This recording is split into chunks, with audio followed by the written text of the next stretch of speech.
ब्रेकनंतर बातमी आता कोल्हापूरमधून पुरात वाहून जाणाऱ्याला जीवदान मिळालेलं आहे। दोरीच्या साहाय्यानं वाहून जाणाऱ्याला वाचवण्यात आलं। कोल्हापुरात मुसळधार पाऊस पडतोय, तरुणाला वाचवण्याचा हा थरार कॅमेऱ्यात कैद झालेला आहे। कोल्हापूर जिल्ह्यात पडलेल्या पावसामुळे अनेक ओढे नाल्यांना पूर आलेला आहे। गोकुळ शिरगाव इथल्या पुराच्या पाण्यात एक तरुण वाहून जात असताना गोकुळ शिरगाव इथल्या तरुणांनी त्याला दोरीच्या साहाय्यानं वाचवण्याचा प्रयत्न केला। पावसाच्या पाण्यातून वाहून जाणाऱ्या तरुणांनी दोरीचा आधार वाहून जाणाऱ्याला वाचवलेलं आहे।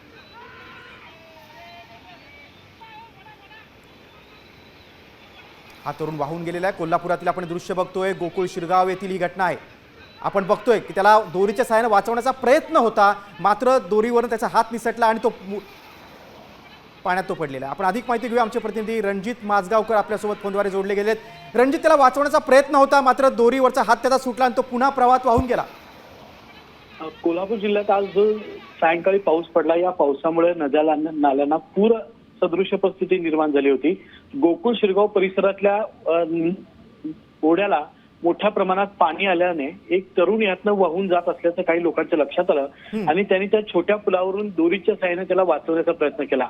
त्यानं 2 वेळा वरती येण्याचा प्रयत्न केला, पण जेव्हा पुलाच्या ठिकाणी लागत असताना त्याचा हात सुटला आणि तो पुन्हा त्या वाहत्या पाण्यात पडल्यानं काही अंतरावर तो वाहत गेल्याचं समजतंय।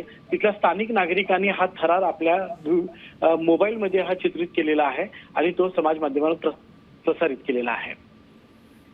रणजित, तुम्ही सविस्तर माहिती दिली त्याबद्दल धन्यवाद। आपण बघतोय की त्या तरुणाला वाचवण्याचा प्रयत्न होता, मात्र अगदी वरती येत असतानाच अगदी त्याचा हात निसटला आणि तो पुन्हा पाण्याच्या प्रवाहात वाहून गेला।